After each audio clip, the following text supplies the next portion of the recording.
Bienvenidos a todos. Como bien había comentado anteriormente, vamos a recordar un poco lo que es el proceso de reasignación y a darles a conocer las nuevas disposiciones que tendrán que tener en cuenta a partir del 3 de enero en que inicie así el proceso de reasignación.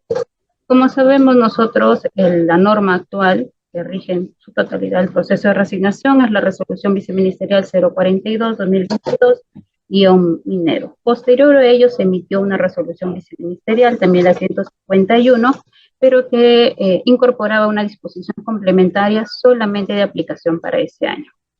Luego, el año pasado, se emitió la resolución viceministerial 058-2023, que ya tenía algunas disposiciones que justamente fueron de aplicación en el proceso de reasignación 2023 y que una por ahí también se va a mantener para este año. Y esperamos que el día de mañana ya se emita la resolución viceministerial que justamente modifica algunas disposiciones de las normas que anteriormente había señalado. Pero de igual manera les voy a ir señalando cuáles son estas disposiciones para que ustedes vayan teniendo conocimiento y también teniendo en cuenta el momento de validar las plazas, porque justamente el hecho de que el día de ayer se haya emitido este comunicado 60 responde a la emisión de esta resolución viceministerial y para que ustedes puedan considerar al momento de validar plazas y también la conformación de comités. Bien, ¿qué es reasignación docente? La reasignación, como sabemos, es justamente el desplazamiento de un profesor en condición de nombrado o designado de una plaza a otra, a las cuales denominamos plaza de origen y plaza de destino, que cuentan con las mismas características. ¿Cuál es la novedad para este año? Como bien ustedes pueden ver acá, tenemos que se están incorporando las ODEC, es decir, se podrán reasignar docentes que se encuentran en estas oficinas a otras también de la ODEC que cumplan con los requisitos.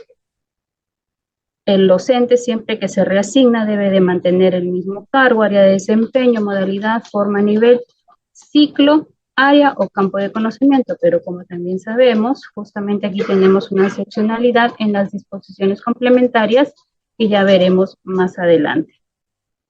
Ahora, en cuanto al personal designado, el personal designado, si bien es cierto, puede reasignarse luego de que acredite los 2 años como requisito para estas causales, también se hace una precisión en la norma que si se encontrara en el último año de su primer periodo o en el último año de su periodo de ratificación, no puede participar del proceso de reasignación. El cronograma, como sabemos, es un proceso que se da entre el mes de mayo a julio. Sin embargo, el mes de mayo es para conformar comités, emitir cronograma, validación de plazas, que es lo que justamente nos encontramos haciendo. Y el proceso en sí se desarrolla el momento donde se da el mayor movimiento, es en el mes de junio, y en julio que se da la etapa interregional. Nuestro proceso tiene las 2 etapas, la regional que tiene 2 fases, y la interregional con una única fase. ¿Cuáles son las fechas importantes para este proceso 2024?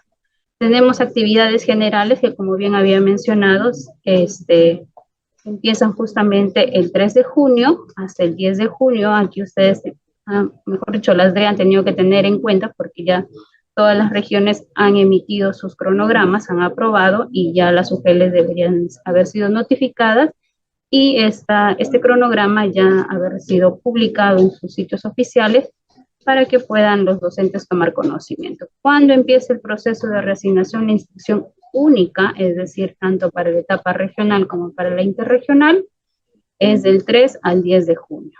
Del 5 al 11 de junio tenemos la verificación de requisitos y la evaluación de expedientes. El 13, el comité publicará los resultados preliminares. 14 al 18, presentación de reclamos. 17 al 19, solución de reclamos. Y el 20, los resultados finales.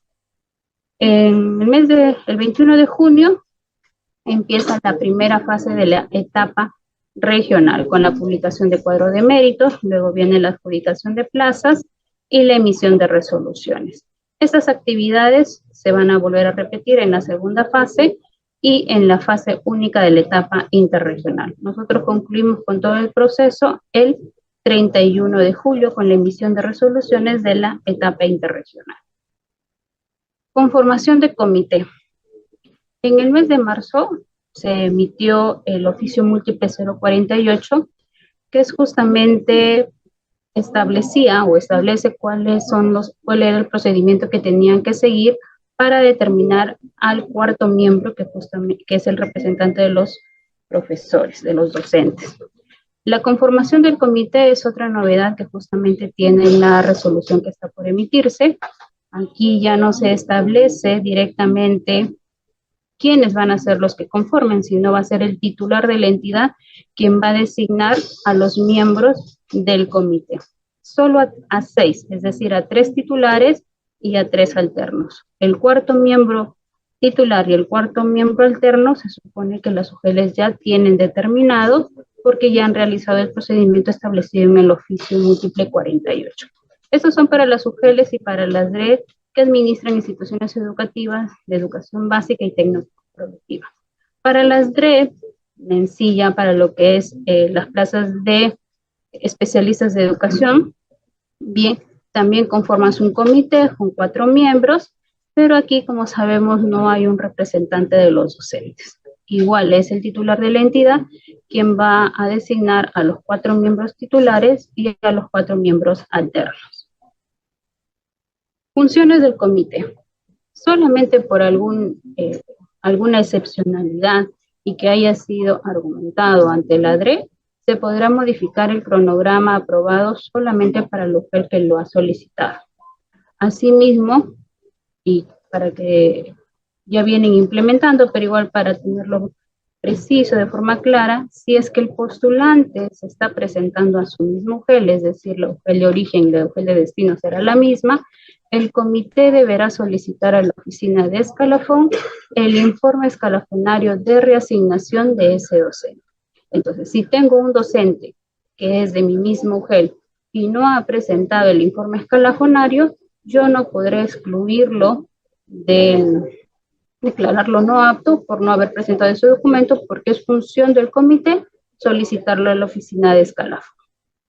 El comité asimismo verifica el cumplimiento de los requisitos, evalúa los criterios de evaluación establecidos en la norma, va a realizar las demás actividades relacionadas a la publicación de la lista de los resultados preliminares, va a absolver de manera motivada los reclamos presentados por los docentes y luego va a proceder a publicar la lista final, los resultados finales del proceso de reasignación. Y en las fases 1 y 2 y en la fase única de la etapa interregional, la adjudicación. Identificación y validación de plazas. Nosotros actualmente nos encontramos en esta actividad. Ya hemos hecho la identificación de plazas y ustedes se encuentran en la validación de plazas. Hay que recordar que para lo que ustedes están realizando en este momento, la validación de plazas, son justamente plazas que se deben de considerar para la adjudicación de la primera fase de la etapa regional. Las plazas que son para la segunda fase y la fase única de la interregional ya es una actividad que debe realizar el responsable de nexos en su determinado momento. ¿Qué plazas se han considerado para esta primera fase? De la regional, la norma establece que se consideran las plazas vacantes como tal en el sistema Nexus, es decir, si yo tengo una resolución que ha sido emitida antes del 27 de marzo, porque justamente en este año, el último día hábil del mes de marzo ha sido el 27, miércoles 27, que realizaron un envío de data. Si ustedes tienen una resolución de fecha anterior al 27 de marzo, pero que lo han ejecutado, se ha registrado en el sistema Nexus a partir del 1 de abril, esa plaza no se considera, porque se consideran plazas vacantes como tal en el sistema Nexus. Pero además, se están considerando las plazas de los docentes que van a cesar al 31 de diciembre del 2024. Esas son las plazas que se han considerado justamente para esta primera fase y que ustedes se encuentran validando.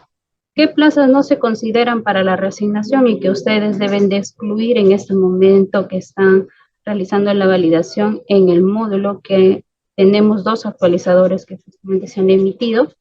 Plazas eventuales, plazas reservadas. También nos encontramos actualizando la información sobre las plazas reservadas, la bolsa de horas, las plazas de profesor sin carga horaria en el sistema Nexus de EBR secundaria y EVA avanzado, plazas excedentes, las plazas de profesor con jornada laboral menor a 30 horas en educación básica regular secundaria y EVA avanzado por alguna disposición judicial, las plazas que no cumplen con las condiciones señaladas en el numeral 626 de la norma que se va a emitir. ¿Y qué es justamente lo que se va a modificar? Su soporte normativo ya les ha dado un adelanto y aquí les vuelvo a mencionar para que ustedes tengan en cuenta en estos días que todavía tienen para validar hasta el día martes. Ustedes aquí van a validar plazas tanto para secundaria como para EVA avanzado, donde una de las áreas que justamente conforma la plaza, la carga horaria de la plaza, debe tener 15 horas a más.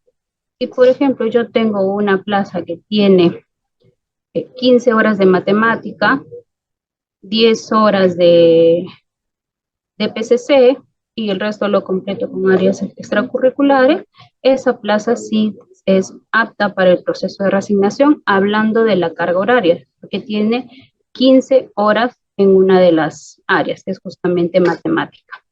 Ahora, si yo tuviera una plaza, por ejemplo, de DPCC que cuentan con 8 horas y tengo una plaza de, perdón, 8 horas de DPCC, 7 horas de ciencias sociales y el resto lo completo con otras áreas, también esta plaza es apta porque tanto para las áreas de DPCC y ciencias sociales, ustedes pueden sumar aquí la carga, las horas de estas áreas para que lleguen hasta 15 y pueda declararse apta la plaza.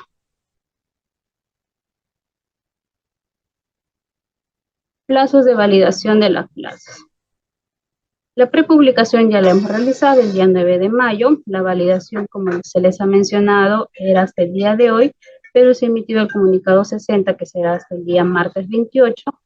Si bien es cierto, el periodo de incorporación ha sido hasta el día 20, hasta la fecha nosotros seguimos recepcionando sus pedidos de incorporación. Lo que sí se les agradece es que lo puedan remitir en el formato que se les ha solicitado, que revisen bien las plazas que están solicitando su incorporación para que nosotros podamos realizar la verificación, porque la validación es una responsabilidad del UGEL. Lo que nosotros hacemos es verificar que ustedes hayan hecho una correcta validación de acuerdo a lo que está regulado en la norma. Y así la publicación final de plazas se hará el día lunes 3 de junio. Bien, ¿qué consideraciones se van a tomar para la validación de plazas? Como les había comentado, la carga horaria es de las áreas curriculares, serán tomadas conforme lo registrado en el sistema Nexus. O sea, ustedes no pueden cambiar el área curricular, bien, de una plaza, digamos, a lo que ustedes consideren necesario para el siguiente año, sino que deben de respetar el cuadro de horas que ha sido cargado en el sistema Nexus. Para el caso de las plazas de especialistas de educación técnico-productiva, tienen que considerar agregar la información respecto de la especialidad. Y sí pueden realizarlo, hay una opción ahí para que puedan ustedes colocar la especialidad. Comuníquense con su soporte normativo porque hemos recibido consultas sobre ello.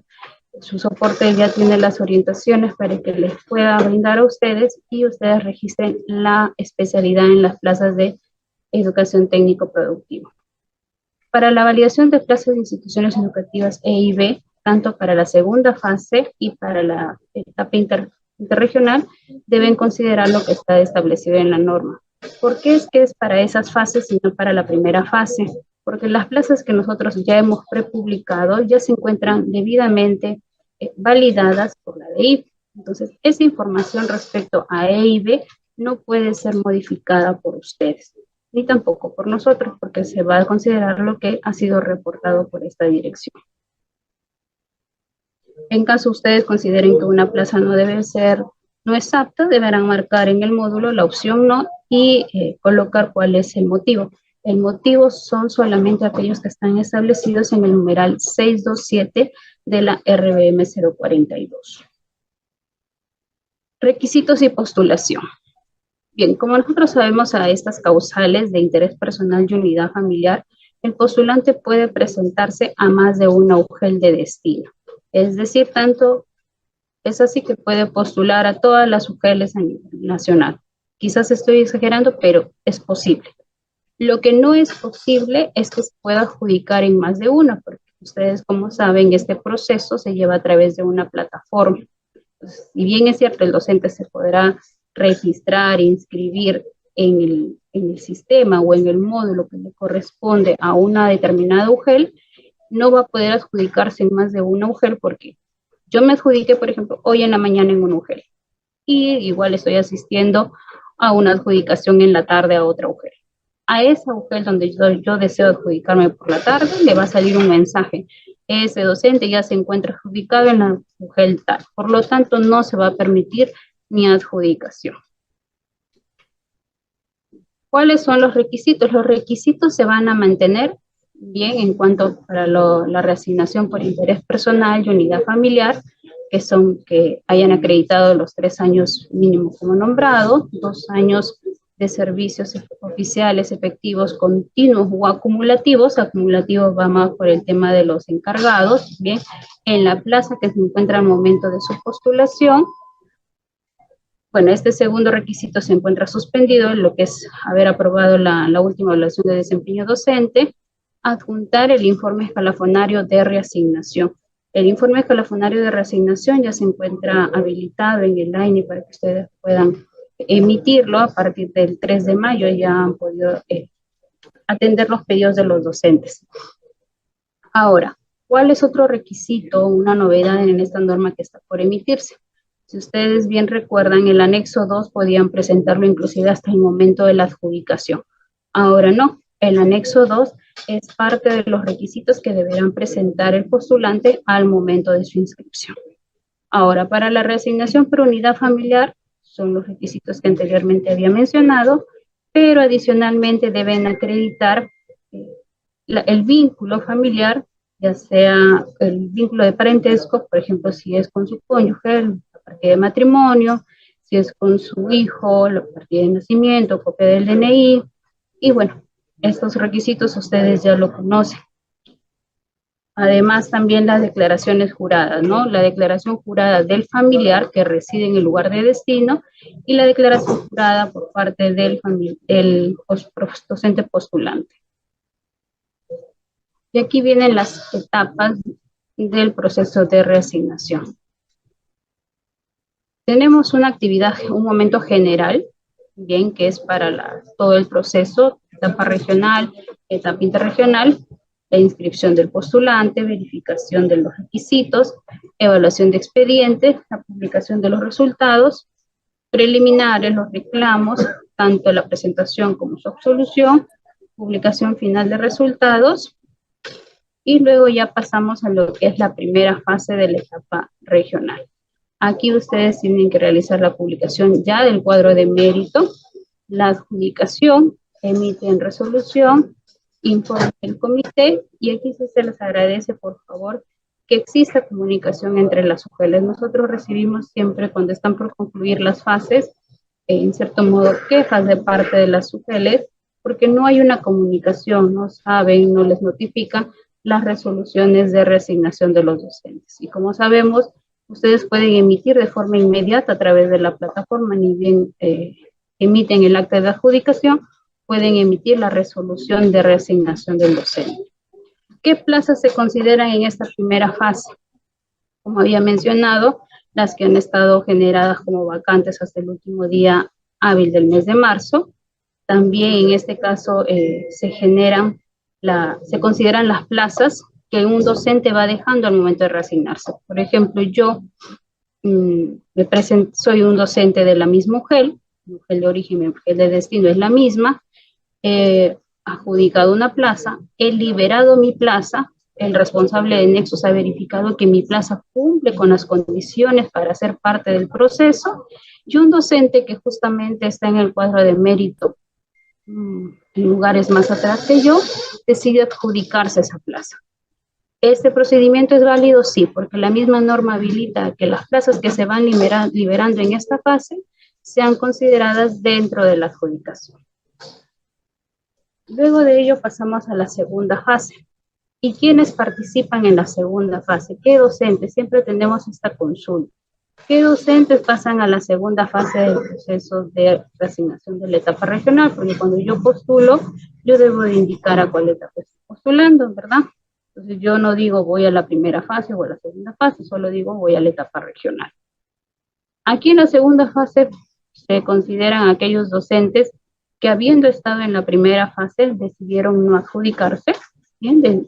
Los llamaron y manifestaron su voluntad de no adjudicarse ninguna plaza, o aquellos docentes que simplemente no asistieron al momento de la adjudicación, también se los vuelve a considerar en esta segunda fase. Y estos docentes deben de mantener su mismo orden en el cuadro de mérito.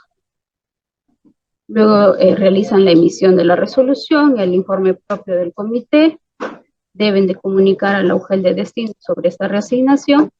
Aquí viene una precisión. ¿Qué plazas se consideran para esta segunda fase? Las plazas que han debido haber considerado para esta segunda fase son aquellas vacantes declaradas desiertas en la primera fase y las plazas generadas por el desplazamiento de los reasignados durante esta fase. Es decir, el mismo movimiento que ha habido en la primera fase se vuelve a repetir en la segunda fase. Ahora, si un docente que se presentó a la etapa regional, tanto en la primera fase y en la segunda fase, no se adjudica, ¿puede pasar a la etapa interregional? No puede pasar, aunque no crea, si es una consulta que hemos recibido constantemente.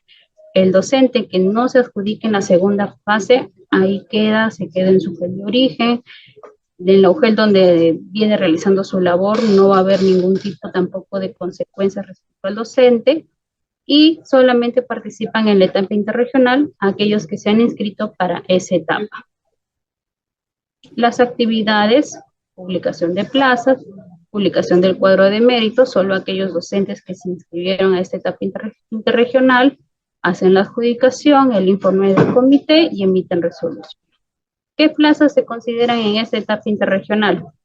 Las plazas desiertas de la etapa regional, las plazas generadas durante el mes de abril y mayo, es decir, las plazas que no se consideraron para la primera fase de la etapa regional, de las que ustedes de repente ahorita están pidiendo su incorporación, revisarlas bien porque esas plazas podrían ser para la etapa interregional. Si son plazas que se están registrando en el sistema Nexus en el mes de abril y mayo, son plazas que son para la interregional. Las plazas generadas por los profesores reasignados en la segunda fase de la etapa regional y las plazas orgánicas vacantes generadas en el periodo de ejecución de la reasignación en su etapa regional. Es decir, las plazas que se van a empezar a liberar en el mes de junio y julio, y las 2 primeras semanas de julio que dura la etapa regional. Criterios de evaluación, son 4 los criterios, pero actualmente aplicamos solamente 3. La primera, que es evaluación de desempeño, está suspendido. Luego tenemos puntaje por haber hecho labor efectiva en zona rural, frontera o BRAE. Bien. Nuevamente se otorga desde el año 2014. Ustedes deben de verificar como comité, o los que son miembros del comité deben de verificar esta información en los padrones. El puntaje máximo es hasta 40 puntos. Si el docente por ahí tiene más años o más puntaje, la plataforma no les va a permitir ingresar un puntaje mayor a ello. Lo que ustedes ingresan en la plataforma es justamente la cantidad de meses y automáticamente la plataforma les va a dar el resultado del puntaje. De igual manera, para la escala magisterial, aquí tienen un puntaje, ya también pueden ingresar la información en la plataforma, les va a salir el puntaje, y tiempo de servicios, 1 punto por cada año de servicios oficiales. Y aquí viene otra novedad justamente en la norma que se va a emitir para el caso de los docentes que han reingresado a la carrera. Es decir, que aquellos docentes que han reingresado, el tiempo que habían acumulado hasta antes de su cese, bien, les va a ser considerado en caso ellos deseen presentarse al proceso de reasignación.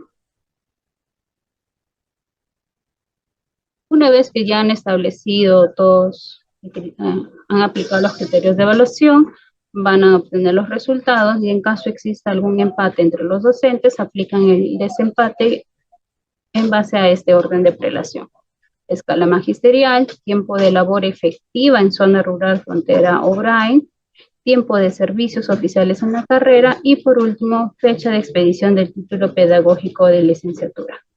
En caso excepcional, a pesar de aplicar todos estos criterios de evaluación de prelación, continúa el empate, se comunican con su soporte normativo, envían los expedientes para revisarlos y poder establecer algún otro criterio, pero es solo de manera excepcional. Luego de que ya han establecido el desempate, en el anexo 5 van a realizar la publicación de resultados preliminares a fin de que los docentes que no están de acuerdo con la evaluación realizada puedan presentar su reclamo, un reclamo que es de manera escrita y también el comité debe de absolver de esta manera escrita. Para finalmente, a través del anexo 5, realizar la publicación final de resultados. La adjudicación. Es el comité el que debe de señalar la fecha dentro del cronograma, dentro de los parámetros que están establecidos en el cronograma, la hora, el lugar, la forma en cómo es que se va a realizar la adjudicación. La adjudicación en estas causales de unidad familiar e interés personal es de manera alternada. Y digo la adjudicación, esto es que si primero lo que tiene que hacer el comité es llamar al primer lugar del cuadro de mérito de unidad familiar.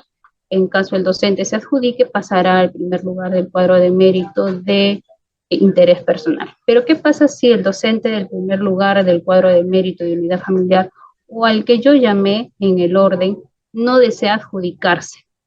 Yo me debo volver a llamar al que está en segundo lugar del cuadro de mérito de unidad familiar.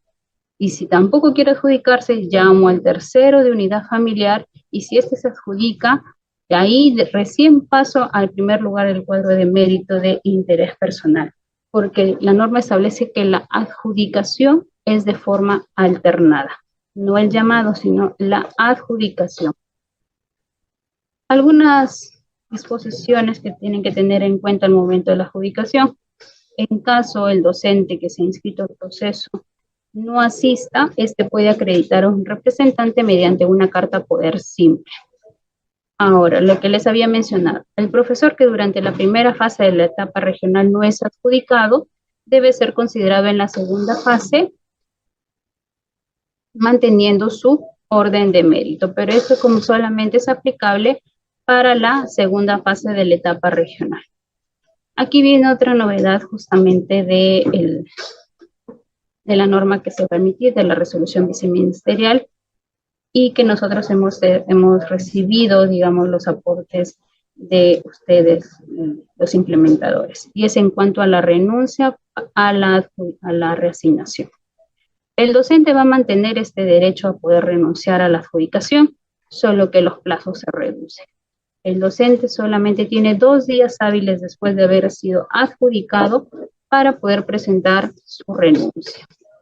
En caso, en estos 2 días, como les había explicado, yo puedo liberar mi plaza y un docente que viene atrás mío puede elegir esa plaza. Entonces, si yo que me había adjudicado decido renunciar dentro del plazo que se me está dando ahora, voy a tener que ser ubicada en una plaza equidistante.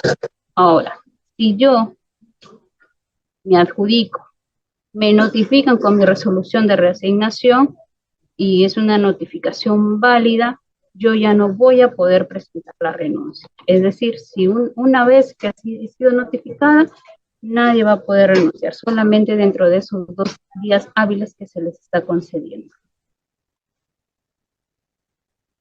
La resolución de reasignación, ustedes lo pueden exportar de la plataforma de reasignación, contiene las características necesarias, la información necesaria para que luego sea registrado en el sistema anexo. Ahora, Los profesores del área de desempeño de gestión pedagógica, la vigencia es a partir del 1 de marzo del 2025, en el caso de gestión institucional a partir del 1 de enero del 2025. Prohibiciones. ¿Quiénes no pueden participar del proceso de reasignación?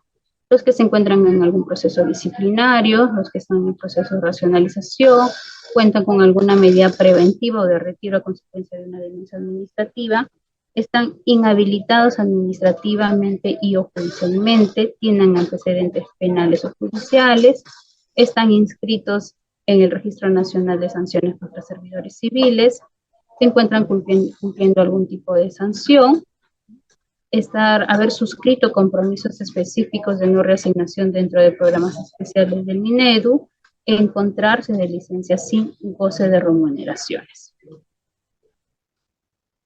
Disposiciones complementarias para el proceso de reasignación. Bueno, en el caso de las ejecutoras, solo si la UGEL o la IGED operativa le brinda la posibilidad, le delega la función, va a ejecutar el proceso. Para las plazas ubicadas en instituciones educativas gestionadas por la Iglesia Católica, otros sectores o de gestión privada, el postulante debe contar con la propuesta. En el caso de si yo decidiera, por ejemplo, docente, deseo adjudicarme en una plaza E y B, debo estar inscrita en el Registro Nacional de Docentes Bilingües de Lenguas Originarias del Perú, así como acreditar poseer el nivel de dominio mínimo exigido. ¿Qué norma debo revisar para ello? Como comité deben de revisar la resolución ministerial 646-2018 en enero. Al inicio yo les mencionaba que la regla de la reasignación es reasignarse justamente o desplazarse justamente a una plaza de destino de iguales características. Pero aquí tenemos las excepciones a esta regla. El profesor de educación de EBR de nivel secundario o el profesor de educación de EVA en ciclo avanzado puede reasignarse a una área distinta al de su origen o a un campo distinto al de su origen, pero siempre manteniendo el nivel y la modalidad. Para ello, ¿qué tienen que hacer desde el momento de su inscripción? Tienen que solicitarlo y además adjuntar el título que lo acredite. Para el área de educación para el trabajo, tanto para EBR secundaria y EVA avanzado, aplica lo mismo solamente que para la especialidad. Es decir, yo soy docente de educación para el trabajo en una especialidad y deseo reasignarme a otra especialidad, debo también solicitarlo desde el inicio y debo de acreditarlo con un título pedagógico o profesional técnico a donde yo deseo reasignarme. Y por último tenemos el profesor AIP de nivel secundario que puede reasignarse a profesor de alguna área curricular, bien, para ello también tiene que acreditarlo con el título. Lo mismo es para el profesor de educación de innovación pedagógica del nivel primario. Puede reasignarse como profesor de aula, pero acreditando con el título. Lo que no puede haber es que un profesor de innovación pedagógica de secundaria pase a ser un profesor de aula, porque eso ya significaría el cambio de nivel. Y la reasignación hasta ahí no ha llegado. Todavía mantenemos el mismo nivel educativo o ciclo educativo. Las plazas vacantes en los colegios militares, como siempre, las UGELs donde se encuentran ubicados estos colegios militares son los que están a cargo de implementar el proceso de reasignación. Para ello tienen que tener una comunicación constante con esas entidades castrenses para que pueda tener la información necesaria para implementar el proceso. El directivo designado de institución educativa o especialista en educación DIGET que se reasigna durante su primer periodo de designación a otro ámbito jurisdiccional y que no supera la evaluación de desempeño en el cargo, va a retornar a su plaza de origen, es decir, a la plaza donde tiene reservada justamente para realizar función docente. La reasignación en el caso de especialistas de educación siempre es de UGEL a UGEL o de DRE a DRE. No puede darse la reasignación de un especialista de UGEL a DRE o a la vista.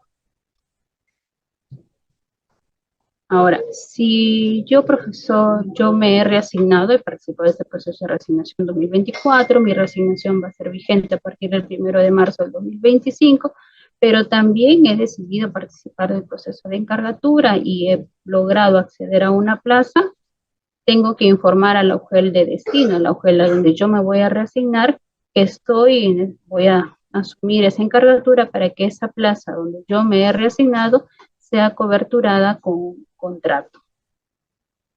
En el marco, en cuanto a las instituciones públicas gestionadas por el Ejército del Perú, no se encuentran dentro de los alcances del numeral 13.7. Esto está referido a la propuesta. Bien, en caso ustedes tengan alguna pregunta adicional a las que puedan formularse en este momento posterior a que Víctor emita su asistencia técnica, pueden comunicarse con sus soportes normativos. Gracias, Eduardo.